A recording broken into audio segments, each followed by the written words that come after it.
اعوذ باللہ من الشیطان الرجیم بسم اللہ الرحمن الرحیم یا ایہا الذین آمنوا اذا تداینتم بدین الى اجل مسمى فاکتبوه ولیکتب بینکم کاتب بالعدل ولا یأب کاتب ان یکتب کما علمہ اللہ فلیکتب وَلْيُمْلِلِ الَّذِي عَلَيْهِ الْحَقُّ وَلْيَتَّقِ اللَّهَ رَبَّهُ وَلَا يَبْخَسْ مِنْهُ شَيْئًا فَإِنْ كَانَ الَّذِي عَلَيْهِ الْحَقُّ سَفِيهًا أَوْ ضَعِيفًا أَوْ لَا يَسْتَطِيعُ أَنْ يُمِلَّهُ فَلْيُمْلِلْ وَلِيُّهُ بِالْعَدْلِ وَاسْتَشْهِدُوا شَهِيدَيْنِ مِنْ رِجَالِكُمْ فَإِنْ لَمْ يَكُونَا رَجُلَيْنِ فَرَجُلٌ وَامْرَأَتَانِ مِمَّنْ تَرْضَوْنَ من الشهداء أن تضل إحداهما فتذكر إحداهما الأخرى ولا يأبى الشهداء إذا ما دعوا ولا تسأموا أن تكتبوه صغيرا أو كبيرا إلى أجله ذلكم أقسط عند الله وأقوم للشهادة وأدنى ألا ترتابوا إلا أن تكون تجارة حاضرة تديرونها بينكم فليس عليكم جناح ألا تكتبوها وأشهدوا إذا تبايعتم ولا يضار كاتب ولا شهيد وإن تفعلوا فإنه فسوق بكم واتقوا الله ويعلمكم الله والله بكل شيء عليم۔ اے ایمان والو، جب تم کسی معین میعاد کے لیے ادھار کا کوئی معاملہ کرو تو اسے لکھ لیا کرو، اور تم میں سے جو شخص لکھنا جانتا ہو انصاف کے ساتھ تحریر لکھے، اور جو شخص لکھنا جانتا ہو لکھنے سے انکار نہ کرے۔ جب اللہ نے اسے یہ علم دیا ہے تو اسے لکھنا چاہیے، اور تحریر وہ شخص لکھوائے جس کے ذمے حق واجب ہو رہا ہو، اور اسے چاہیے کہ وہ اللہ سے ڈرے اور اس حق میں کوئی کمی نہ کرے۔ ہاں، اگر وہ شخص جس کے ذمے حق واجب ہو رہا ہے ناسمجھ یا کمزور ہو یا کسی اور وجہ سے تحریر نہ لکھوا سکتا ہو تو اس کا سرپرست انصاف کے ساتھ لکھوائے، اور اپنے میں سے 2 مردوں کو گواہ بنا لو۔ ہاں، اگر 2 مرد موجود نہ ہو تو 1 مرد اور 2 عورتیں ان گواہوں میں سے ہو جائے جنہیں تم پسند کرتے ہو، تاکہ اگر ان 2 عورتوں میں سے ایک بھول جائے تو دوسری اسے یاد دلا دے، اور جب گواہوں کو گواہی دینے کے لیے بلایا جائے تو وہ انکار نہ کرے، اور جو معاملہ اپنی میعاد سے وابستہ ہو چاہے وہ چھوٹا ہو یا بڑا اسے لکھنے سے اکتاؤ نہیں۔ یہ سورہ بقرہ کی آیت نمبر 282 ہے جو آپ کے سامنے تلاوت کی گئی، اور اس کا مختصر سا ترجمہ پڑھا گیا۔ اس سے قبل ہم سورہ بقرہ کی آیت 221 تک ہم مطالعہ کر چکے ہیں۔ یہ آیت 282 ہے، اور یہ جو آیت ہے یہ پورے قرآن مجید کی سب سے لمبی آیت ہے، سب سے بڑی آیت ہے۔ یہ تقریباً پورے 1 صفحے کے اوپر آتی ہے۔ یہ اگر 15 سطری قرآن ہے تو قرآن مجید کی سب سے بڑی آیت ہے یہ۔ اس سے قبل ہم یہ مال اور معاملات کے بارے میں پڑھ رہے تھے۔ صدقہ خیرات کا بھی ذکر آیا، پھر سود کا ذکر آیا جس کا تعلق مال سے ہوتا ہے۔ تو اسی تعلق سے ایک اور چیز اللہ تعالیٰ یہاں پہ ہدایت فرما رہے ہیں، وہ یہ کہ جب تم کوئی معاملہ کرو، آپس میں لین دین کرو، اور وہ لین دین ادھار والا ہو تو تم اس کو لکھ لیا کرو، تاکہ جب بعد میں اس کی ادائیگی کا وقت آئے تو آپس میں کوئی جھگڑا نہ ہو۔ چیز لکھے رہیں گی تو باتیں کلیئر رہیں گی، صاف ستھری رہیں گی۔ تو جیسے اس میں 2 شکلیں ہو سکتی ہے کہ یہ کہ جیسے کوئی خرید و فروخت ہو رہی ہے، کوئی انسان مال لے رہا ہے، اس کا پیسہ دے رہا ہے، تو ایک شکل تو یہ ہو سکتی ہے ادھار کی کہ جس کے پاس مال ہے، جس کے پاس سامان ہے، وہ سامان سامنے والے کو بیچ دے، اور سامنے والا اس سے کہے کہ یہ سامان تو آج میں تم سے لے رہا ہوں، لیکن اس کی قیمت میں بعد میں ادا کروں گا، 1 مہینے کے بعد، 2 مہینے کے بعد، جیسے آج کل کریڈٹ پہ جو سامان لیتے ہیں میں بعد میں پیسہ ادا کروں گا۔ تو اس کو کہتے ہیں بیع معجل، یعنی بیع مطلب تجارت، خرید و فروخت، بیع معجل کہتے ہیں۔ اور ایک دوسری شکل یہ ہو سکتی ہے کہ انسان پیسہ پہلے دے دے کہ بھائی یہ پیسے لے لو اور وہ جو سامان ہے وہ مجھے دینا، 1 مہینے کے بعد 2 مہینے کے بعد. جیسا کوئی کھیتی باڑی کر رہا ہے تو اس میں جو فروٹ لگیں گے, جو پھل لگیں گے, وہ پورا پھل میرا ہو جائے گا, پیسہ آج ایڈوانس میں پیسہ لے لو. تو ایک تو شکل یہ ہو سکتی ہے کہ سامان پہلے دے دے, پیسہ بعد میں لے, اس کو بے معجل کہتے ہیں. اور ایک دوسری شکل یہ ہو سکتی ہے کہ پیسہ پہلے دے دے اور سامان بعد میں لے, تو اس کو بے سلم کہتے ہیں. حالانکہ بے سلم ہر طریقے سے جائز نہیں ہے, بعض صورتیں ہی اس کی جائز ہے. جس میں دھوکہ ہو سکتا ہے وہ صورت جائز نہیں ہے, اس کی تفصیل پھر کبھی آئیں گی بے سلم کی, کہ پہلے پیسہ دے دے پھر سامان لے. لیکن یہاں پر جو اللہ تعالیٰ ہم کو مشورہ دے رہا ہے, جو ہم کو ہدایت دی جا رہی ہے, وہ یہ ہے کہ جب بھی ادھار کا معاملہ ہو, چاہے بے معجل ہو یا بے سلم ہو, تو تم اس کو لکھ لیا کرو کہ میرے ذمے اتنا پیسہ ادا کرنا ہے, اس کی ایک دستاویز بنا لو, تاکہ بعد میں پھر کوئی ایسا جھگڑے کی نوبت نہ آئے کہ بھائی میں نے تو اتنا پیسہ بولا تھا, تم زیادہ مانگ رہے ہو. اس طرح کی نوبت نہ آئے. اگر لکھ لیں گے تو نوبت نہیں آئیں گی اس طرح کی. اچھا آپ دیکھیے, آج کل تو لکھنے پڑھنے کا دور ہے, ہر چیز کا ایگریمنٹ بنتا ہے, بات لکھی جاتی ہے. لیکن یہ اس دور کی بات ہے جس دور میں لکھنے پڑھنے کا رواج نہیں تھا, عام طور سے لکھنے والے موجود نہیں ہوتے تھے. یہ اس دور میں کہا جا رہا ہے کہ لکھ لیا کرو. تو اس سے معلوم ہوا کہ اسلام میں اگر کوئی ایگریمنٹ ہوتا ہے, اگر کوئی معاہدہ ہوتا ہے, کوئی معاملات ہوتے ہیں, تو اس کو لکھ لینے کی کتنی اہمیت ہے.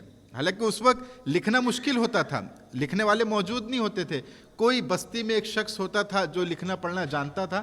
اس وقت اللہ تعالیٰ یہ ہدایت دے رہے کہ جب بھی تم کوئی معاملہ کرو, چاہے وہ بے معجل ہو, بے سلم ہو, تو تم اس کو لکھ لیا کرو, اس کا ایگریمنٹ بنا لیا کرو, اس کی دستاویز بنا لیا کرو, تاکہ بعد میں پریشانی نہ ہو. تو یہ حکم ہم کو دیا گیا.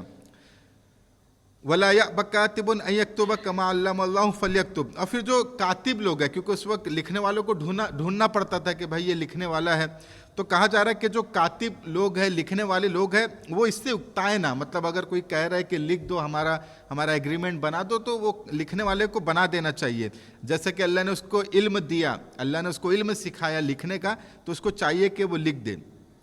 پھر اللہ کہہ رہے وَلْيُمْلِلِ الَّذِي عَلَيْهِ الْحَقُّ وَلْيَتَّقِ اللَّهَ رَبَّهُ وَلَا يَبْخَسْ مِنْهُ شَيْئًا. اور یہ جو لکھنے کی جو ذمہ داری ہے, مطلب دستاویز بنانے کی, ایگریمنٹ بنانے کی جو ذمہ داری ہے, یہ اس کی ہوں گی جس کے اوپر حق واجب ہو رہا ہے.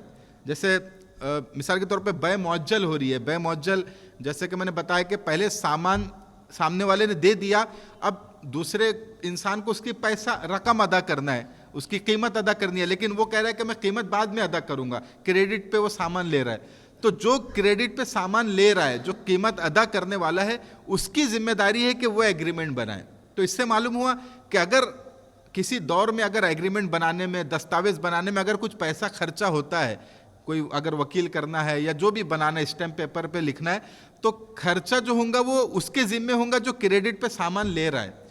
یعنی جو ذمہ داری لے رہا ہے اس کو خرچہ دینا ہے. جو ذمہ داری اس نے تو اپنا سامان دے دیا, سامنے والا کہہ رہا ہے کہ میں پیسہ بعد میں ادا کروں گا, تو جو بعد میں ادا کروں گا کہہ رہا ہے اس کے ذمے اس کی قیمت ہوں گی. اگر قیمت لگتی ہے, اگر فری میں کام ہو جا رہا ہے تو پھر تو کسی پہ نہیں آئیں گا, لیکن اگر قیمت لگ رہی ہے تو پھر اس کے ذمے قیمت ادا کرنا ہوگا. اسی طرح بے سلم اگر ہو رہی ہے کہ پہلے پیسہ اس نے دے دیا, اب وہ سامنے والا کہہ رہے کہ سامان میں بعد میں دوں گا, اس کو بے سلم کہتے, تو جو سامان دینے والا ہے اس کو قیمت ادا کرنی ہوں گی. اگر ایگریمنٹ بنانے میں کوئی قیمت لگتی ہے تو اس کو دینی ہوں گی. اس سے یہ معلوم ہو گیا. پھر اللہ کہہ رہے کہ اگر ایسا ہو کہ جو خرید و فروخت ہو رہی ہے, تجارت ہو رہی ہے, اب اس میں ایک شخص جس پہ لکھنے کی ذمہ داری ہے وہ ضعیف ہے, بوڑھا ہو چکا ہے, یا وہ لکھ نہیں سکتا, یا وہ نابالغ ہے, چھوٹا بچہ ہے, تو اس کے جو ولی ہے وہ یہ کام کر لے, یا کسی کو وکیل بنا لے کہ یہ میرے طرف سے میرا ریپریزنٹیٹیو ہے, میرا وکیل ہے, وہ یہ کام کریں گا, لکھا پڑھی کا کام یہ کریں گا, تو کوئی وکیل بنا لے. اور پھر اللہ کہہ رہے کہ جب یہ کام ہو تو ایک تو لکھا پڑھی بھی ہو جائے, دستاویز بن جائے, ایگریمنٹ بن جائے, اور پھر 2 گواہ بھی اس پہ بنا لیے جائے. تمہارے مردوں میں سے 2 گواہ تم اس کے اوپر بنا لو, تاکہ جب اگر لکھنے کے باوجود بھی اگر کوئی اختلاف پیدا ہو جائے, کوئی ڈسپیوٹ پیدا ہو جائے, تو یہ جو 2 گواہ ہے یہ بتا دے کہ نہیں ہمارے سامنے یہ طے ہوا تھا. اور تم میں سے بنانے کا مطلب یہ ہے کہ وہ مسلمان ہونا چاہیے, اور جو تمہارے پسندیدہ ہے یہ بھی کہا گیا, تو مطلب جو دیندار ہو, تاکہ ان کی بات مانی جائے, اثر رسوخ رکھتے ہو. اور اگر 2 مرد میسر نہ ہو تو 1 مرد کو گواہ بنا لو اور 2 عورت کو گواہ بنا لو، یعنی 1 مرد کے بدلے 2 عورت کو بنا لو، تو یہ بھی یعنی یہ بھی قابل قبول ہوں گا، اس طرح بھی کیا جا سکتا ہے۔ اور پھر اس کی حکمت یہ بتائی 2 عورتوں کی کہ اگر اس میں سے ایک بھول جائے تو دوسری اس کو یاد دلا دے۔ اب یہاں پہ عام طور سے اس کے اوپر بہت اعتراض کیا جاتا ہے کہ بھائی عورت کی گواہی عادی کیوں ہے، مطلب 1 مرد کے بدلے 2 عورتیں۔ وہ اصل میں اللہ تعالیٰ، سب سے پہلی بات تو یہ کہ اللہ تعالیٰ نے انسان کو پیدا کیا، مردوں کو عورتوں کو، تو دونوں کی نفسیات کو اللہ سب سے بہتر جانتا ہے کہ مرد کی نفسیات کیا ہے، عورت کی نفسیات کیا ہے۔ اور پھر دوسری بات، اس طرح کی جو ذمہ داری ہے، مطلب باہر کی ذمہ داری، خرید و فروخت کرنا، ایگریمنٹ بنانا، بزنس، یہ سب ذمہ داری اللہ نے مردوں پہ ڈالی ہے اور مردوں کو اس میں دلچسپی ہوتی ہے، عورتوں کے اوپر یہ ذمہ داری نہیں ڈالی، لہٰذا عورتوں کو اس میں دلچسپی بھی زیادہ نہیں ہوتی۔ اب آپ ہمارے سب کا مشاہدہ ہے، ابھی گھر میں 2 مرد بیٹھے ہیں، وہ عام طور سے خرید و فروخت کی بات کر رہے ہیں کہ بھائی ایک پلاٹ میں خرید رہا ہوں، اس کا ایگریمنٹ بنانا ہے، یہ کرنا ہے، تو آپ دیکھیں گے عورتیں اس میں دلچسپی نہیں لیتی، ارے کیا آپ لوگ کام کی بات کرنے بیٹھ گئے، بزنس کی بات۔ اور جب عورتیں آپس میں بات کریں گی تو وہ شاپنگ کی، اور کوئی ڈریس، آج یہ ٹرینڈ چل رہا ہے، یہ فیشن چل رہا ہے، یہ کاسمیٹک کا سامان، ان کی دلچسپی اس میں ہوتی ہے۔ اللہ تعالیٰ نے ایسا بنایا ہے، اس کو بدل بھی نہیں سکتے۔ تو عورتوں کی دلچسپی جو سیریس کام ہوتے ہیں، جو باہر کے کام ہوتے ہیں، اس میں زیادہ نہیں ہوتی۔ تو جب انسان کا مزاج یہ ہے کہ جس میں اس کی دلچسپی نہیں ہوتی، اگر وہ مجلس میں رہیں گا بھی تو وہ اتنا زیادہ اس کو یاد نہیں رہیں گا۔ ابھی اگر 2 مرد آپس میں کوئی بزنس کی بات کر رہے ہیں، ایک خاتون وہاں بیٹھی ہوئی ہے اور اس کی دلچسپی اس میں ہے نہیں، تو وہ پورا بیٹھے رہیں گی، بعد میں اس سے پوچھا جائے گا کہ یہ لوگ کیا بات کر رہے تھے، کیا طے ہوا، تو وہ بولیں گی مجھے یاد نہیں، میں تو بیٹھی تھی وہاں پہ لیکن مجھے دھیان میں نہیں۔ لیکن جو مرد بیٹھا ہوں گا وہ پورا بتا دیں گا کہ ہاں یہ بات ہوئی تھی، یہ طے ہوا تھا۔ تو جس کی دلچسپی نہیں ہوتی ہے اس کو وہ چیز یاد بھی نہیں رہتی۔ اسی لیے اللہ تعالیٰ نے 2 عورتوں کو کہا کہ اگر جب ان کو گواہی دینے کے لیے بلایا جائے گا تو ہو سکتا ہے ایک عورت بھول جائے کہ مجھے اس وقت یاد نہیں کیا بات ہوئی تھی، کیونکہ میری کوئی دلچسپی تھی نہیں، لیکن مجھے گواہ بنا دیا گیا اس لیے میں بیٹھ گئی تھی، لیکن مجھے دھیان میں نہیں۔ تو جب وہ بھول جائے تو دوسری عورت اس کو یاد دلا دے کہ ہاں نہیں یہ ایسا ہوا تھا۔ تو یہ عام طور سے مزاج ہوتا ہے جس میں اب جیسے عورتوں کی دلچسپی کپڑوں میں ہوتی ہے، اب اگر شادی میں آپ جا رہے ہیں تو اب شادی میں کون سی عورت نے کون سا کپڑا پہنی، کون سے کلر کا کپڑا پہنی، کیا کاسمیٹک اس نے استعمال کی، کیا جویلری اس نے پہنی، عورت A to Z سب بات بتا دیں گی۔ اب مرد سے پوچھیں گے کہ آپ ایک شخص سے بات کر رہے تھے، اس نے کون سے کلر کا کپڑا پہنا تھا، مرد نہیں بتا پائیں گا کیونکہ اس کی اس میں دلچسپی نہیں ہے۔ عورت ایک نظر بھی کسی عورت کو دیکھ لیں گی، بات بھی نہیں کریں گی، پھر بھی بتا دیں گے اس نے کیا پہنی تھی، اس میں اس کی دلچسپی ہوتی ہے۔ تو اسی لیے 2 عورتوں کو کہا گیا کہ اگر وہ بھول جائے تو دوسری اس کو یاد دلا دی۔ یہ حکمت ہے اس کے اندر، کوئی عورتوں کو چھوٹا کرنا یا ان کی اہمیت کو کم کرنا مقصد نہیں ہے، یہ اس کی دلچسپی ہے۔ تو جس کا جو کام ہوتا ہے اس کو دینا، یہ مساوات ہے۔ جو ایکوالٹی کی بات ہوتی نا کہ مساوات یہ نہیں ہے کہ دونوں کو برابر برابر دیا جائے، مساوات یہ ہے کہ جس کی جو ذمہ داری ہے اس کو دی جائے۔ باہر کی ذمہ داری مردوں کو دی گئی، گھر کے اندر کی ذمہ داری عورتوں کو دی گئی۔ مرد بچوں کو پیدا کرنا، بچوں کو پالنا، اس کا متحمل مرد نہیں ہو سکتا تھا، اس لیے مرد کو یہ ذمہ داری نہیں دی گئی۔ عورت یہ کر سکتی تھی، اس لیے اس کو ذمہ داری دی گئی کہ تم بچے پیدا کرو، تم بچوں کی تربیت کرو، کیونکہ وہ اس کی متحمل ہو سکتی ہے، اس کو وہ بوجھ کو اٹھا سکتی ہے۔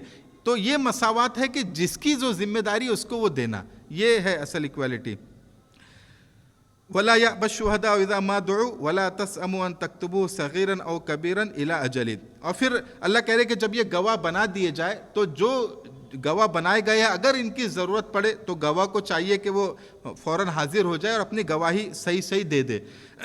اور جو بھی چھوٹی اور بڑی بات ہوتی ہے، کوئی بھی چیز ہوتی ہے، کوئی معاملہ ہوتا ہے تو تم اس کو لکھ لیا کرو، اس سے اکتاؤ مت، اس لیے کہ یہ جو چیز ہے، یہ بات اللہ کے نزدیک زیادہ قرین انصاف اور گواہی کو درست رکھنے کا بہتر ذریعہ ہے، اور اس بات کی قریبی ضمانت ہے کہ تم آئندہ شک میں نہیں پڑو گے۔ مطلب یہ جو لکھوانا ہے، یہ جو ایگریمنٹ بنانا ہے، یہ اسی لیے ہے کہ مطلب آپ لوگ کوئی شک میں نہ پڑو، کوئی ڈسپیوٹ نہ ہو، بعد میں جھگڑا نہ ہو، تو اس لیے بہتر ہے کہ لکھوا لیا کرو۔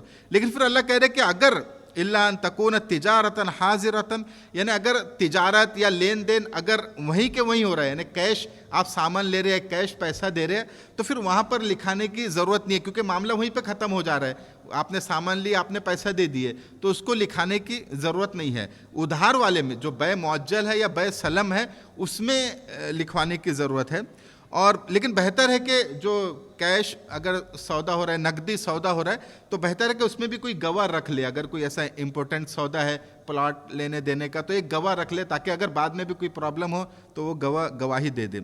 ولا ازار کاتب ولا شہید. اب اللہ کہہ رہے کہ اب یہ جو پہلے تو گواہوں کو کہا گیا کہ اگر گواہی دینے کے لیے ان کو بلایا جائے تو گواہ کو جانا چاہیے. یہ نہیں کہہ رہے میں یہ جھنجھٹ میں نہیں پڑتا، مجھے کیا ملے گا، میرا کیا فائدہ، میں کیوں آؤں آپ کے پاس. لیکن نہیں، یہ اس کی اخلاقی ذمہ داری ہے کہ اگر کوئی دو لوگ ایگریمنٹ کر رہے ہیں، خرید و فروخت کر رہے ہیں، تو گواہ کو چلے جانا چاہیے کہ ٹھیک ہے میں گواہی دینے کو تیار ہوں یا میں گواہ بننے کو تیار ہوں. لیکن جو لوگ گواہ بنا رہے ان کو بھی کہا گیا کہ گواہ کو پریشان نہ کیا جائے، اس کا وقت برباد نہ کیا جائے، اس کو تکلیف نہ پہنچائی جائے. آج دیکھیے ہمارا جو سسٹم ہے گواہی کا، آج عدالتوں میں جو انسان گواہ بن گیا اس کی شامت آ جاتی ہے. اب اس کو گھنٹوں بٹھایا جا رہا ہے، اس سے پوچھ تاچھ کی جا رہی ہے، ایسا اس کے ساتھ معاملہ کیا جا رہا ہے کہ جیسے وہی گنہگار ہے، وہی مجرم ہے. تو اس لیے پھر لوگ گواہی دینے سے کتراتے ہیں کہ بھائی ہم گواہی دیں گے تو ہم ہی پھنس جائیں گے بیچ میں، اس لیے لوگ کتراتے ہیں. تو اللہ کہہ رہے کہ ایک تو گواہ جو لوگ بن رہے ان کو بننا چاہیے، اس سے کترانا نہیں چاہیے، آنا کانی نہیں کرنا چاہیے. لیکن جو لوگ گواہ بنا رہے ان کی بھی ذمہ داری ہے کہ گواہ کو تکلیف مت دو، اس کو پریشان مت کرو. ٹھیک ہے تھوڑی دیر کا اس کا وقت لے لو اور اس کو چھوڑ دو. اگر تم ایسا نہیں کرو گے، یعنی گواہ کو تکلیف دو گے، تو تم نے یہ غلط کام کیا، یہ گناہ کیا. اور اللہ سے ڈرتے رہو، اللہ تعالیٰ تم کو یہ سب چیزیں سکھاتا ہے اور وہ ہر چیز سے اللہ تعالیٰ واقف ہے. وَإِن كُنتُمْ عَلَىٰ سَفَرٍ وَلَمْ تَجِدُوا كَاتِبًا فَرِهَانٌ مَّقْبُوضًا. پھر اللہ کرے کہ ایک شکل یہ ہو سکتی ہے کہ اگر آپ ادھار خرید و فروخت کر رہے اور آپ لوگ سفر میں ہیں یا کوئی لکھنے والا موجود نہیں ہے، تو اس موقع پر یہ کیا جا سکتا ہے کہ جس کے اوپر ذمے دینا ہے کہ بھائی اس نے کہا کہ میں پیسے بعد میں دوں گا، تو وہ کوئی اپنی چیز رہن رکھا سکتا ہے، جس کو ہم گروی رکھنا کہتے ہیں. تو گروی کوئی چیز رکھا سکتا ہے. جیسے کسی نے قرضہ لے لیا کہ 1,00,000 روپے قرضہ لے لیا، اب آپ مجھے 1 مہینے کے بعد 1,00,000 روپے لوٹانا. تو اب ایگریمنٹ نہیں بنا سک رہے، لکھ نہیں پا رہے، تو کوئی چیز گروی رکھ دے. جیسے گولڈ آج کل گروی رکھ دیتے ہیں کہ اگر میں نے پیسہ نہیں لوٹایا تو تم یہ سامان بیچ کے اپنی قیمت لے سکتے ہو. تو یہ بھی کیا جا سکتا ہے. لیکن جس طرح سے اللہ تعالیٰ نے اس کو بیان کیا، اس سے معلوم ہوتا ہے کہ گروی رکھنا کوئی پسندیدہ چیز نہیں ہے، کوئی بہتر نہیں ہے. بہتر یہ ہے کہ لکھوا لے، کیونکہ یہ ایک انسانیت کے تقاضے کے خلاف ہے گروی رکھنا. حالانکہ جائز ہے، اگر آپ کو بھروسہ نہیں ہے کہ وہ سامنے والا قیمت ادا کرے گا نہیں کرے گا تو آپ اس کی کوئی چیز گروی رکھ سکتے ہیں. لیکن یہ پسندیدہ نہیں ہے. پسندیدہ یہ ہے کہ آپ اس کو لکھ لیں اور گواہ بنا لیں اس کے اوپر. تو لیکن جائز ہے، گروی رکھ سکتے ہیں، جائز ہے. اب پھر اللہ کہہ رہے کہ اگر ایسا ہو جائے کہ آپس میں دوستی ہے، بھروسہ ہے، ٹرسٹ ہے ایک دوسرے پہ، اور سامنے والا کہے کہ ٹھیک ہے بھائی لکھنے کی بھی ضرورت نہیں ہے، مجھے تم پہ بھروسہ ہے، اور گروی میں میں گروی بھی کوئی چیز آپ کی نہیں رکھتا ہوں، بس یہ ہے کہ آپ اس تاریخ تک میرا پیسے لوٹا دینا. تو اب سامنے والے کی ذمہ داری ہے کہ اس نے جو آپ کے ساتھ اچھا برتاؤ کیا، نہ آپ کی بات کو لکھا، نہ ایگریمنٹ بنایا، نہ آپ سے کوئی گروی سامان رکھا، تو اس نے آپ پہ احسان کیا. تو اب آپ کی بھی ذمہ داری ہے کہ آپ پورا اس کو لوٹا دو. جب تاریخ آ جائے پورا اچھے انداز سے ایمانداری کے ساتھ اس کی چیز کو آپ لوٹا دو، اور اللہ سے ڈرتے رہو. ہر جگہ یہ آ رہا ہے کہ اللہ سے ڈرو، کیونکہ اللہ کی ڈر کی وجہ سے یہ کام کرنا آسان ہوگا. یہ ایگریمنٹ اور یہ رہن رکھنا، یہ گواہ، یہ سب تو ظاہری چیز ہے. اصل تو اللہ کا خوف ہے. جس کے اندر اللہ کا خوف ہوگا، اللہ کا ڈر ہوگا، اس کے لیے لوٹانا آسان ہوگا. اور شہادت کو مت چھپاؤ، یعنی جس کو گواہ بنایا گیا شہادت کو چھپائے نہ. اگر جس نے چھپایا سمجھو اس نے ایک گناہ کا کام کیا، یعنی جس کو گواہ بنایا وہ بھی گواہی برابر دے دے. اور اللہ تعالیٰ ہر چیز کو جانتا ہے جو تم کرتے ہو. للہ ما فی السماوات وما فی الارض وان تبدوا ما فی انفسکم او تخفوه یحاسبکم بہ اللہ فیغفر لمن یشاء ویعذب من یشاء واللہ علی کل شیء قدیر. اب یہاں پر جو سورہ بقرہ کی آخری 3 آیتیں یہ بیان ہو رہی ہے، تو اب یہاں پہ سورہ بقرہ انشاءاللہ ختم ہو جائیں گی. تو اللہ کہہ رہے کہ جو کچھ زمین و آسمان میں ہے سب اللہ کا ہے، یعنی سب کی بادشاہت یہ اللہ کے ہاتھ میں ہے، جو کچھ زمین آسمان میں ہے. اور تم جو اپنے دل میں چھپاتے ہو اور جو ظاہر کرتے ہو سب کا حساب لیا جائے گا. اب یہاں پر ایک چیز یہ ذہن میں آتی ہے کہ حدیث میں تو آتا ہے کہ انسان کے دل میں اگر کوئی گناہ کا خیال آتا ہے تو اس کے اوپر کوئی مواخذہ نہیں ہوتا، پکڑ نہیں ہوتی. یعنی آپ نے کوئی گناہ کا خیال آپ کے دل میں آیا، آپ نے وہ عمل کیا نہیں، بس خیال آیا، تو اس کے اوپر کوئی گناہ نہیں ہوتا. لیکن اگر نیکی کرنے کا آپ کے دل میں خیال آیا اور نیکی کرنے کی نوبت نہیں آئی تو اس کا ثواب آپ کو مل جاتا ہے. لیکن یہاں پہ اللہ کہہ رہے کہ جو کچھ تمہارے دل میں آتا ہے یا تم ظاہر کرتے ہو اس کا بھی محاسبہ کیا جائے گا، اس کا بھی حساب لیا جائے گا. تو یہاں پہ مفسرین نے لکھا ہے کہ جو چیز ہمارے دل میں کوئی خیال آتا ہے، کوئی گناہ کا خیال ہمارے دل میں آیا، تو ایک یہ ہوتا ہے کہ آپ کے نہ چاہتے ہوئے وہ خیال دل میں آ گیا، بس ایسے ہی آ گیا، چلو آج یہ گناہ کر لیتے ہیں، یہ غلط کام کر لیتے ہیں، تو اس کے اوپر تو مواخذہ نہیں ہوگا. لیکن اگر آپ کے دل میں کوئی گناہ کا خیال آیا اور پھر آپ نے اس کا پکا ارادہ کر لیا کہ نہیں مجھے کرنا ہے، پھر اس کے لیے آپ نے پلاننگ کی، مثال کے طور پہ آپ کو کوئی شراب کا عادی تھا، اس نے شراب چھوڑ دیا، لیکن پھر دل میں خیال آیا کہ مجھے شراب پینا ہے، طلب اس کی ہو رہی ہے. اب ایک یہ ہوتا ہے کہ اس نے دل سے نکال دیا نہیں مجھے نہیں پینا ہے، میں نے چھوڑ دیا، اب نہیں پیوں گا، تو اس کے اوپر تو گناہ نہیں ہوگا. لیکن وہ پکا ارادہ کر لے، اس کی پلاننگ کر لے، دوستوں سے بات کر لے کہ آج چلنا ہے، کلب جانا ہے، آج مجھے شراب پینا ہے، پوری پلاننگ کر لے، گاڑی وڑی سب تیار کر لے، چھٹی جہاں جانا تھا اس سے چھٹی لے لے، پورے ارادہ کر لے، تو پھر یہ بھی گناہ ہوگا اگرچہ وہ نہ کر پائے. اگر پکا ارادہ آپ نے کر لیا، دو چیز ہوتی ہے، ایک تو گناہ کا خیال آپ کے دل میں آیا، تو گناہ کا خیال آنے سے تو پکڑ نہیں ہوں گی، حساب نہیں ہوگا. لیکن گناہ کا خیال آنے کے بعد آپ نے اس کے لیے پلاننگ شروع کر دی، منصوبہ بندی شروع کر دی، جو بھی پلاننگ ہو سکتی ہے وہ پلاننگ آپ نے شروع کر دی، تو اب آپ گنہگار ہو جائیں گے. کیونکہ گناہ کا خیال آنا تو شیطان کی طرف سے تھا، خیال آ گیا، اب آپ کا کام تھا کہ اس کو نکال دے کہ نہیں مجھے یہ گناہ نہیں کرنا ہے. لیکن آپ نے نکالا نہیں بلکہ پلاننگ شروع کر دی، اس کے لیے راستے بنانا شروع کر دیے کہ میں اتنے بجے یہ کام کروں گا، اس کے لیے پلاننگ بھی کر لی، سب کر لیا، تو پھر یہ آپ نے گناہ کا کام کیا، کیونکہ آپ اپنے ارادے سے آپ پلاننگ کر رہے، چاہے آپ وہ گناہ نہ کرے پھر بھی یہ آپ نے غلط کام کیا، اس کا محاسبہ ہوگا. تو یہ اس میں کہا جا رہا فَيَغْفِرُ لِمَن يَشَاءُ وَيُعَذِّبُ مَن يَشَاءُ وَاللَّهُ عَلَى كُلِّ شَيْءٍ قَدِيرٌ. لیکن اگر اللہ چاہے تو جس کو چاہے اس کو معاف کر دے اور جس کو چاہے عذاب دے. یہ اللہ تعالیٰ کے اختیار میں ہے، اللہ چاہے تو اس کو عذاب دے یا اللہ تعالیٰ چاہے تو معاف کرے. یہ آیت ویسے ہر کسی کے لیے کہ اگر کوئی انسان گنہگار ہے تو ہم یہ نہیں کہہ سکتے کہ یہ جہنم میں ہی جائیں گا، اس کی پکڑ ہی ہوں گی، ہو سکتا ہے اللہ اس کو معاف کر دے. اور کوئی انسان نیک ہے، بظاہر ہم کو نیک دکھ رہا ہے، لیکن اللہ کے اوپر کوئی پابندی نہیں ہے کہ اس کو جنت میں ہی ڈالے، اس کو معاف ہی کرے. ہو سکتا ہے کسی ایک حرکت اس کی اللہ کو ناپسند آ گئی ہو اور اس کی وجہ سے اللہ اس کو جہنم میں ڈال دے، تو اللہ کے اوپر کوئی پابندی نہیں. ہاں اللہ انصاف کریں گے، اللہ کہتے ہیں کہ ہم انصاف سے کام لیں گے، ہم کسی پہ ظلم نہیں کریں گے، لیکن اللہ اس کا پابند نہیں ہے. کل ایک انسان بہت عبادت کر کے آیا، بہت نماز پڑھ کے آیا، اگر اللہ اس کو کہہ دے میں تیری عبادت کو نہیں مانتا، میں تیری نمازوں کو روزے کو نہیں مانتا، تجھ کو جہنم میں ڈالا جائے گا، تو انسان کچھ نہیں کر سکتا، انسان محتاج ہے. اسی لیے کہا گیا کہ اگر ہم نیک کام کر بھی رہے ہیں، نمازیں پڑھ بھی رہے، اس کے باوجود بھی ہمیں اس پہ گھمنڈ نہیں کرنا ہے، تکبر نہیں کرنا ہے. بعض لوگ تہجد کا اہتمام کرتے ہیں، نمازوں کا اہتمام کرتے، صدقہ وہ خیرات کرتے، اللہ نے پیسہ دیا اللہ کے راستے میں خرچ کرتے، تو تھوڑا سا عجب آ جاتا ہے، تھوڑا سا تکبر آ جاتا ہے کہ بھائی دیکھو ہم تو خرچ کر رہے، یہ انسان خرچ نہیں کر رہا. تو یہ تکبر آ جانا پورے اعمال کو غارت کرنے کے لیے کافی ہے.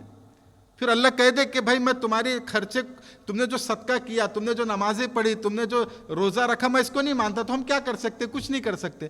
تو اصل یہ ہے کہ انسان عمل کرتا رہے اور اللہ سے ڈرتا رہے، اور یہ سمجھے کہ یہ اللہ کا احسان ہے کہ میں نے یہ کام کیا، یہ میرا اس میں کوئی کمال نہیں ہے. اگر آپ نے پیسہ خرچہ کیا تو پیسہ کہاں سے خرچہ کیا؟ تو اللہ نے آپ کو دیا نا، کسی کو دیا کسی کو نہیں دیا.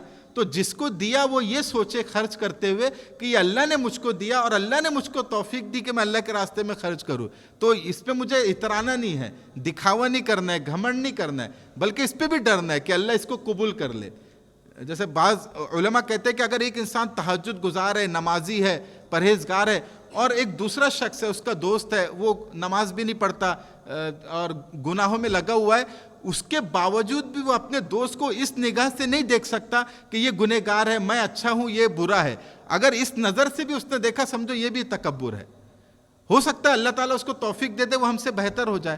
تو اگر ایک انسان نمازوں کا اہتمام نہیں کر رہا، گنہگار ہے، تب بھی ہم اس کو حقارت کی نگاہ سے نہیں دیکھ سکتے، اس کو ہلکا نہیں سمجھ سکتے، کہہ رہے یہ تو نماز بھی نہیں پڑھتا، یہ تو گناہوں میں لگا ہے، میں تو نماز پڑھتا ہوں. یہ بھی اگر آپ نے سوچ لیا، یہ بھی تکبر ہے. تو اللہ تعالیٰ انہیں تقوی کے تکبر سے بچائے.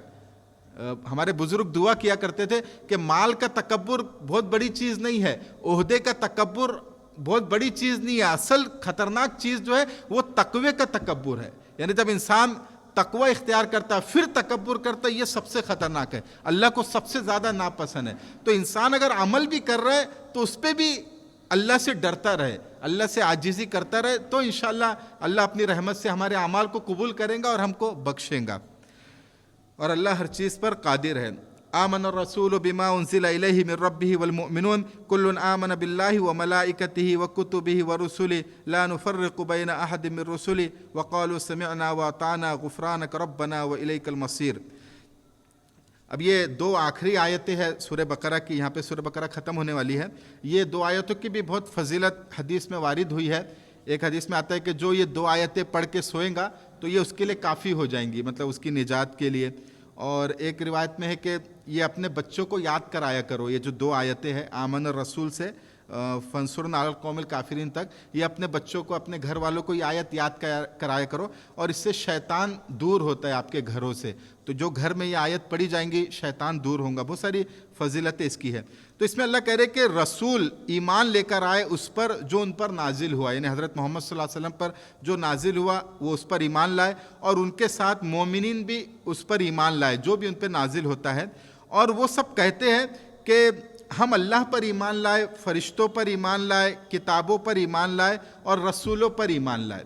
یعنی یہ جو ایمان لانا ہے یہ اللہ پر بھی ایمان لانا ہے, اللہ کے فرشتوں پر بھی ایمان لانا ہے, اللہ کی کتابوں پر بھی ایمان لانا ہے. اللہ کی کتابیں مشہور 4 کتابیں, تورات, زبور, انجیل اور قرآن. اب باقی صحیفے, چھوٹے چھوٹے صحیفے بھی نازل ہوئے جو ہم کتابچہ کہہ سکتے ہیں, پمفلیٹ جیسا چھوٹے صحیفے بھی نازل ہوئے ابراہیم علیہ السلام پر. لیکن اصل جو بڑی کتابیں ہیں وہ 4 کتاب ہے, زبور, تورات, انجیل اور قرآن. یہ جو بائبل ہم جو کہتے ہیں, یہ بائبل میں 2 کتابیں ہوتی ہے, ایک اولڈ ٹیسٹمنٹ, نیو ٹیسٹمنٹ. یعنی تورات اور انجیل کو آج وہ لوگ ایک ساتھ چھاپتے ہیں, جو یہودی اور عیسائی ہے وہ دونوں کتابوں کو ایک ساتھ چھاپتے ہیں. اس کو بائبل کا مطلب صرف انجیل نہیں ہوتا ہے, تورات اور انجیل دونوں کو بائبل بولتے ہیں. اس کو اولڈ ٹیسٹمنٹ بولتے ہیں تورات کو, اور انجیل کو نیو ٹیسٹمنٹ بولتے ہیں.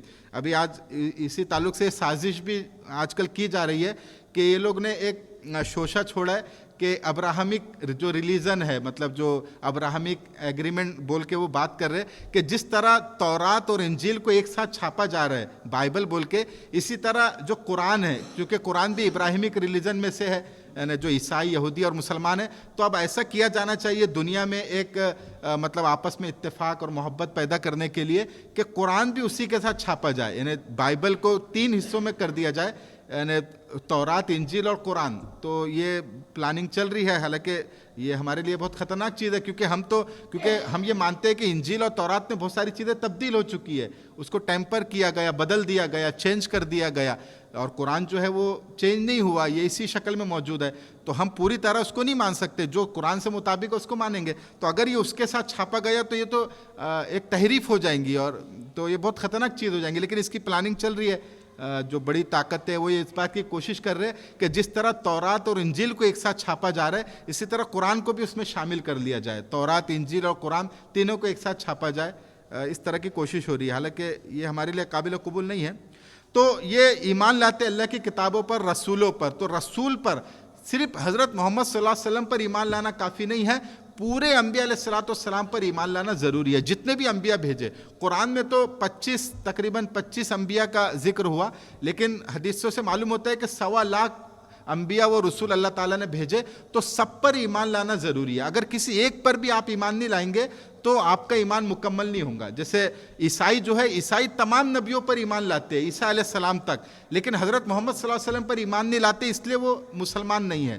اسی طرح یہودی تمام انبیاء پر ایمان لاتے ہیں, صرف عیسیٰ اور حضرت محمد صلی اللہ علیہ وسلم پر ایمان نہیں لاتے, اس کی وجہ سے وہ مسلمان نہیں ہے. تو اگر کسی ایک نبی کا بھی ہم انکار کرتے ہیں تو ہم مسلمان نہیں ہوں گے. تمام نبیوں پر ایمان لانا ضروری ہے. اب جیسا بعض لوگ کہتے ہیں کہ جیسا ہمارے یہاں جو گوتم بدھ آئے, تو بعض مولانا مناظر حسن گیلانی رحمۃ اللہ علیہ خاص طور پہ کہتے کہ یہ بھی اللہ کے نبی تھے. وہ ثابت بھی کرتے کہ اس کو قرآن میں ایک نبی کا ذکر ہے, ذی الکفل نام ہے تو اس سے وہ ثابت کرتے ہیں وہ گوتم بدھ کو نبی ہونا. خیر اس کی کوئی تحقیق نہیں ہے کیونکہ قرآن میں صاف صاف نہیں آیا کہ ہندوستان میں بھی کوئی نبی آیا. تو لیکن یہ پتہ چلا کہ ہر علاقے میں نبی آئے, تو ہو سکتا ہے وہ بھی نبی ہو.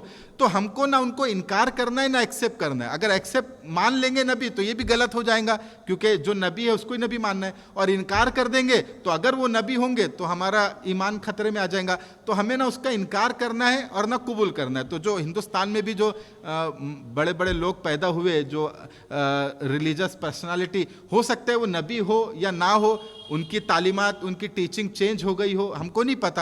تو ہم کو ان کو برا بھلا بھی نہیں کہنا ہے, ان کا انکار بھی نہیں کرنا اور ماننا بھی نہیں ہے. بس یہ کہنا ہے کہ جتنے بھی اللہ کے نبی ہم سب پر ایمان لائے, بس ختم بات. اب وہ اگر نبی ہوں گے تو ہم ایمان لاتے, نہیں ہوں گے تو نہیں لاتے.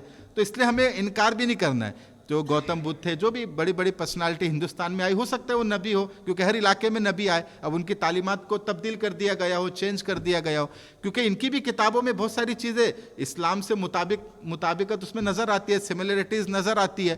تو ہم اس کا انکار بھی نہ کریں, قبول بھی نہ کریں, بس یہ کہیں کہ ہم اللہ کے تمام نبیوں پر ایمان لاتے ہیں.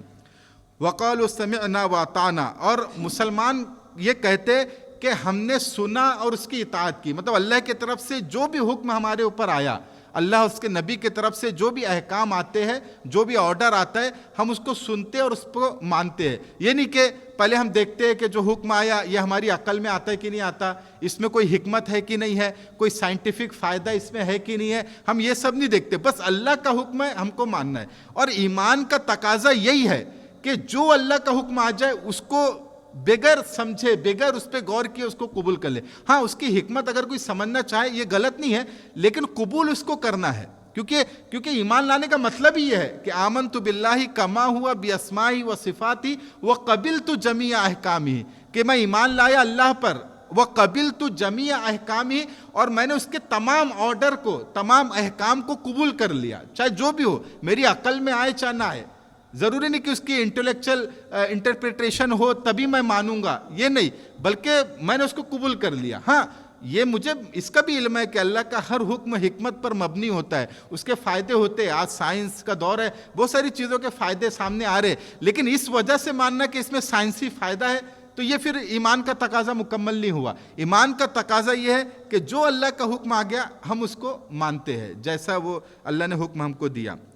غفرانک ربنا والیک المصیر. اور پھر یہ ایمان والے ایک تو یہ کہتے ہیں کہ ہم نے مان لیا, پھر اللہ سے معافی بھی مانگتے ہیں کہ اللہ ہم نے مان تو لیا اور ہم اس پہ عمل بھی کریں گے جو بھی حکم آپ کا ہے, لیکن ہو سکتا ہے اس میں کمی رہ جائے, کمی کوتاہی رہ جائے, تو اے اللہ ہمیں معاف کر دینا. یہ ایمان والوں کا شیوا ہونا چاہیے, جیسا اوپر بھی آیا کہ کرنا بھی ہے, کرنے کے بعد ڈرنا بھی ہے.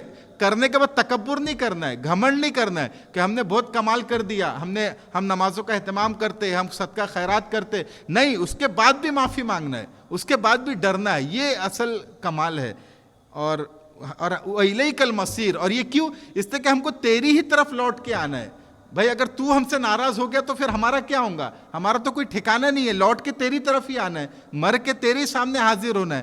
تو بس یہی ہے کہ اللہ کے سامنے ہم گر جائے, اللہ کے سامنے پڑ جائے, جو اللہ نے حکم دیا اس کو کر لے, اسی میں ہم سب کی بھلائی ہے, کیونکہ لوٹ کے وہیں جانا ہے, کہیں اور نہیں جانا ہے.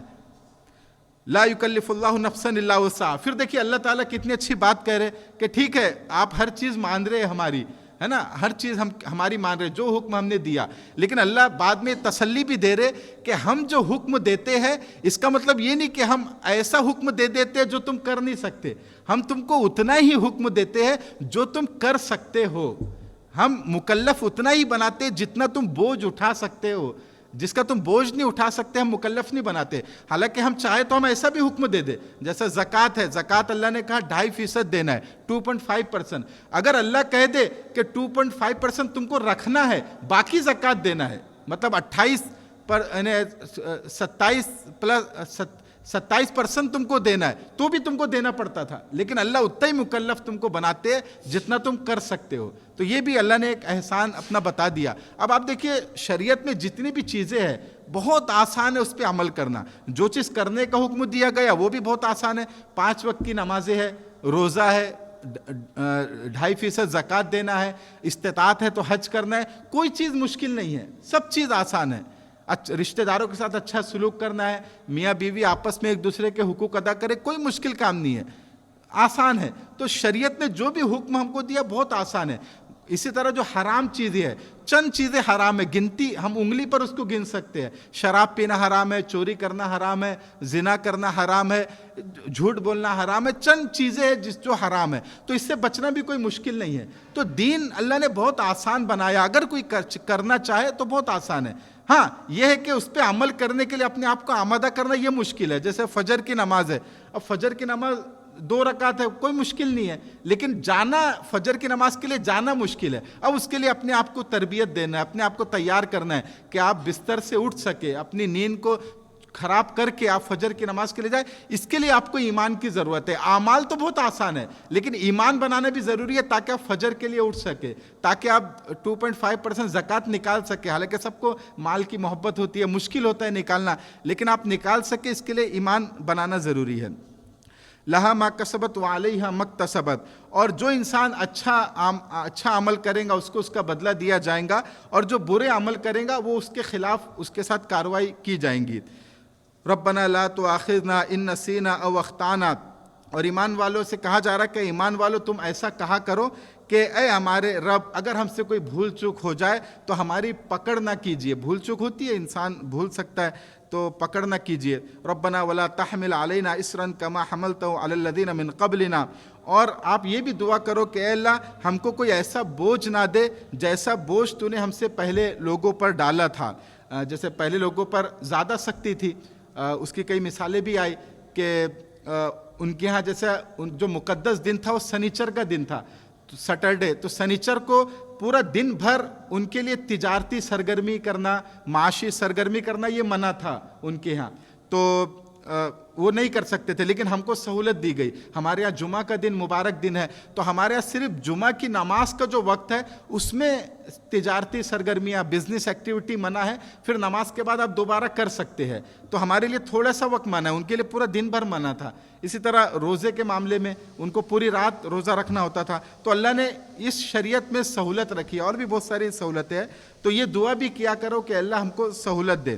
ربنا ولا تحملنا ما لا طاقت لنا به. اور یہ بھی دعا کیا کرو کہ اللہ ہم کو ایسا کوئی بوجھ ہمارے اوپر نہ ڈال، ایسی کوئی مصیبت ہمارے اوپر نہ ڈال کہ جس کو ہم برداشت کرنے کی طاقت نہیں رکھتے. واعف عنا. اور ہم سے درگزر فرما. واغفر لنا. اور ہمارے گناہوں کو معاف فرما. وارحمنا. اور ہم پر رحم فرما. انت مولانا فانصرنا علی القوم الکافرین. آپ ہمارے مولا ہے، ہمارے حامی و ناصر ہے، اور ہماری کافر قوم کے مقابلے میں مدد فرما. یہاں پہ مولا، جو مولانا، جیسے جو علماء ہوتے ہیں ان کو بھی مولانا کہا جاتا ہے. تو بعض لوگ کہتے ہیں کہ بھئی مولانا کہنا یہ حرام ہے کیونکہ اللہ کو مولانا کہا گیا. تو حالانکہ ایسا نہیں ہے. مولانا کے بہت سارے معنی ہوتے ہیں. ایک تو حامی و ناصر ہونا، اور ایک دوست ہونا بھی ہوتا ہے، اور ایک ہمارے بڑے ہونا. تو جب کسی عالم کو مولانا بولا جاتا ہے تو وہاں پہ یہ مراد لیا جاتا ہے کہ آپ ہمارے بڑے ہیں، آپ کے پاس دین کا علم ہے، تو ہم آپ کی عزت کرتے ہیں. تو عزت میں مولانا بولا جاتا ہے، تو وہ جائز ہے اس طرح بولنا. تو یہاں پہ ہماری سورہ بقرہ کا اختتام ہو چکا ہے. انشاءاللہ اگلے ہفتے پھر سورہ آل عمران ہم شروع کریں گے. تو میں ابھی 5 منٹ میں تھوڑا سا سورہ بقرہ کا خلاصہ آپ کو بتا دیتا کیا کیا ہمارے سامنے آیا ہے. جب ہم نے سورہ بقرہ شروع کی تھی، سورہ بقرہ سب سے بڑی سورہ ہے قرآن مجید کی، اور دوسرے نمبر کی سورہ ہے. پہلی سورہ فاتحہ ہے، اور اس کے اندر 286 آیتیں ہیں، اور یہ مدنی سورہ ہے. تو اس میں اللہ تعالیٰ نے جو شروعات کی، وہ شروعات یہ کی کہ یہ جو کتاب ہے اس میں کوئی شک نہیں ہے، ہر چیز اوتھینٹک ہے، اللہ کی طرف سے ہے.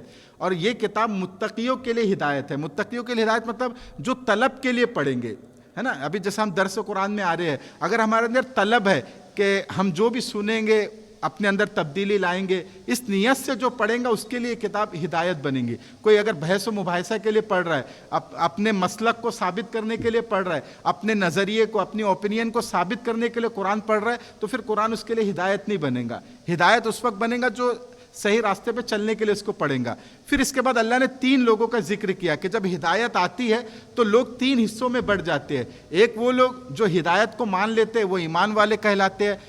دوسرے وہ لوگ جو ہدایت کا انکار کر دیتے ہیں، وہ کافر کہلاتے ہیں. اور تیسرے وہ لوگ جو ہدایت کو بظاہر تو مانتے ہیں لیکن دل سے نہیں مانتے، وہ منافق کہلاتے ہیں. پھر بعد میں اللہ نے انسانوں کی پیدائش کا بتایا کہ ہم نے انسان کو کیوں پیدا کیا اور اس کا مرحلہ کیسے پیش آیا. آدم علیہ السلام کا ذکر آیا. پھر آدم علیہ السلام کو شیطان کو سجدہ کرنے کا حکم دیا، اس کا ذکر آیا.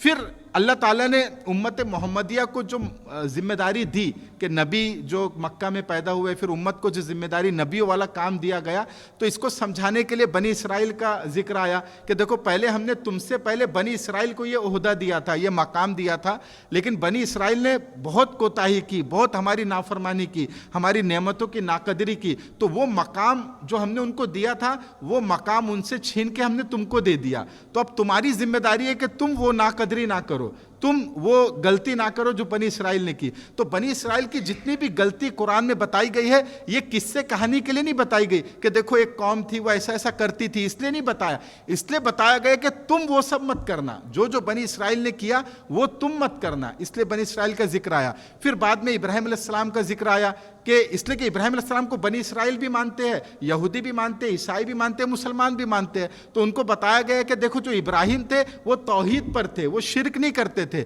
وہ اللہ کے نبی کو اللہ کا بیٹا نہیں مانتے تھے، وہ شرک توحید پہ تھے. تو تم بھی اگر واقعی ابراہیم کو مانتے ہو تو تمہارا بھی کام یہ ہے کہ تم بھی شرک کو چھوڑ کے توحید پہ آ جاؤ، توحید پہ عمل پیرا ہو جاؤ.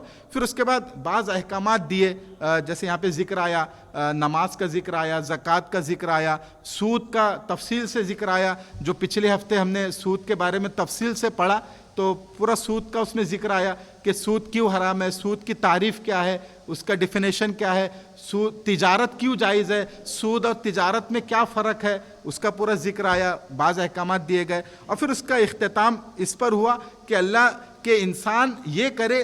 اگر پورا ہم سورہ بقرہ کو دیکھیں تو اس کا خلاصہ اگر 2 سینٹنس میں اگر ہم دیکھیں تو یہ ہے کہ ایمان لاؤ اور عمل صالح کرو، اور عمل صالح کرنے کے بعد بھی ڈرتے رہو، اللہ سے معافی مانگتے رہو، یہ نہیں کہ اس پہ اکڑ جاؤ. یہ پورا خلاصہ ہمارے سامنے سورہ بقرہ کا آیا. تو انشاءاللہ اگلے ہفتے ہم سورہ آل عمران شروع کریں گے. سوال کر لے، اگر سوال ہوں گا تو سوال کر لیجیے. شیاطین سے بچنے کے لیے تلاوت کرنی چاہیے کر کے، تو اس کا بذات خود آواز بلند پڑھنا وہ مینڈیٹری ہے یا پھر ایسے ابھی اکثر ایسا ہو رہا ہے کہ بھائی ریکارڈنگ سے لگا دیے وہ چل رہا ہے اور اپن اپنے کام میں؟